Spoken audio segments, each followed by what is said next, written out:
நோயற்ற வாழ்வே குறைவற்ற செல்வம் என்பார்கள்.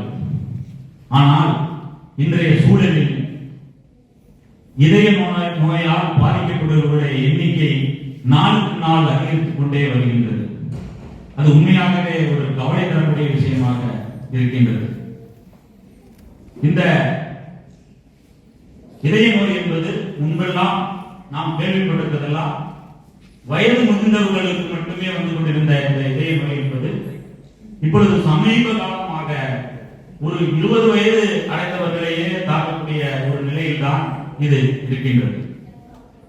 இந்த இதய நோய் என்பது நாம் அன்றாடம் உடற்பயிற்சி செய்வதாலும் நல்ல முறையான உணவுகளை அருந்துவதால் மட்டுமே கட்டுப்படுத்த முடியுமா என்றால், என்னை பொறுத்தவரையில் நல்ல எண்ணங்கள் இருந்தால் மட்டும்தான் இந்த இதயத்தை நாம் பாதுகாக்க முடியும். ஏன்னா இந்த மருத்துவத்துறையில் படிக்கிறவர்கள் அவர்களுடைய கருத்தை சொல்றாங்க. நானே ஃபர்ஸ்ட் என்ன சிறப்பு விருந்தினராக சார் அழைத்த பொழுது நான் நினைத்தேன், இதற்கு சிறப்பு விருந்தினராக மருத்துவம் சார்ந்தவர்களை அழைத்தால் தானே இந்த மேடைக்கு சிறப்பாக இருக்கும், நம்மையே அன்பாளன் அழைக்கிறார் என்று அந்த கேள்வியோடு தான் இங்கு வந்தேன்.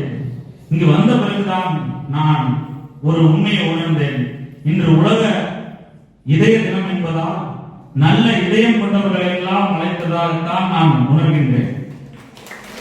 ஆகையினால் இந்த நேரத்திலே உங்கள் அத்தனை சார்பாகவும் அண்ணன் ஃபாதர் ஜான் பீட்டர் அவர்களை வணங்கி மகிழ்கின்றேன். ஏன்னா இன்னைக்கு அதாவது எதிர்மறையான மறையான எண்ணங்கள் இருந்தாலே நமக்கு அந்த நோய்வாய்ப்பட்டுரும். சார் வந்து நல்ல உடல் ஆரோக்கியமா இருப்பாங்க, நல்ல உடற்பயிற்சி செய்வாங்க, ஆனா அவருக்கே ஹார்ட் அட்டாக் வந்துச்சு அப்படிங்கிறது நம்ம கேள்விப்பட்டிருக்கோம். சார் நல்ல சாப்பிடுவாரு, அவர் ஒன்லி சைவம் மட்டும்தான் சாப்பிடுவாரு, அவருக்கு ஹார்ட் அட்டாக் வந்துருக்கு, அது எப்படி வரும்? நல்ல ஆரோக்கியமும் நல்ல சாப்பாடு மட்டுமே ஒரு மனிதனுக்கு வந்து ஆரோக்கியம் தந்துட முடியாது. அந்த எதிர்மறையான எண்ணங்களை அவர்கள் போக்க வேண்டும். ஏன்னா நல்ல சந்தோஷமா இருப்பாங்க, ஏதாவது ஒரு செய்தி யாரோ ஒருத்தர் போன்ல சொன்னாங்கன்னா அந்த செகண்டே நம்ம சடனா வந்து அந்த இடத்துல அப்செட் ஆயிடும். டக்குன்னு நமக்கு ஒரு மாதிரியா ஷாக் ஆயிட்டேன் சார் அப்படின்னு. அதெல்லாம் இதுதான். அதனால நண்பர்களே, உறவினர்களே, மருத்துவ பணியாளர்களே, நீங்க ஒவ்வொருத்தையும் சொல்லக்கூடியது உங்களோட மருத்துவம் சார்ந்து இந்த எண்ணங்களை, தேவையில்லாத எண்ணங்களை எல்லாம் அவங்க விட்டொழித்தாலே அவர்கள் நல்லபடியாக வாழலாம் என்பதையும் நீங்கள் அறிவார்ந்து சொன்னால் அவர்கள் கேட்டுக்கொள்வார்கள். என்னன்னா சில பேருக்கு அது தெரியல. இன்னைக்கு பக்கத்து வீட்டுக்காரனோட சண்டை, எந்த வீட்டுக்காரனோட சண்டை, பக்கத்துல படிக்கிற பிள்ளைங்களோட போட்டி. ஒரு ஸ்கூல்னா ஒரு பள்ளிக்கூடம்னா யாரோ ஒருத்தர் 2 பேர் தான் முதல் மார்க் எல்லாம் வாங்க முடியும். ஓ அந்த பொண்ணு இவ்வளவு மார்க் எடுத்தாலே, என் பொண்ணு எடுக்கலையேங்கிறது அவங்களுக்கு கவலை. ஓ அந்த பையன் படிச்சுட்டாங்க, என் பையன் படிக்கலையேங்கிறது கவலை. ஓ இவங்க இந்த பிசினஸ்ல ஜெயிச்சுட்டாங்களே, நம்ம ஜெயிக்க முடியலையேங்கிறது கவலை. இறைவன் என்ன கொடுக்கணும்னு நினைக்கிறானோ அது அப்படியும் நடக்கும். நம்மளுடைய உழைப்பும் அதோடு சேர்த்து இருக்க வேண்டும். நம்மளுக்கு உழைப்புக்கான ஊதியம் கண்டிப்பாக இறைவன் தருவான். ஆகையினால் உங்க எல்லாத்தையும் நான் சொல்றது என்னன்னா, ஒவ்வொருத்தையும் அறிவார்ந்த கருத்துக்களை சொல்லுங்க. அதாவது அடுத்தவங்களோட போட்டி போட வேண்டாம். நமக்கு என்ன தோணுதோ அதை நினைச்சுட்டு இருந்தோம்னாலே நமக்கு இந்த மாதிரியான இதய நோயெல்லாம் வராதுங்கிறதான் நான் உங்கள்கிட்ட தெரிவிச்சுட்டேன்.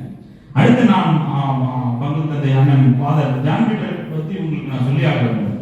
இந்த பத்திரிகையில் நான் பார்க்கின்றேன், அந்த அலைவதல் அவருடைய பேரையே காணோம். என்னடா அதை இங்க வந்து பார்த்துட்டு சரி எனக்கு கொடுத்ததுல இருந்து அச்சுறுத்தல் தப்பா இருக்கும் இங்க வந்து பாக்குறேன், அவரோட பேரை காணோம்.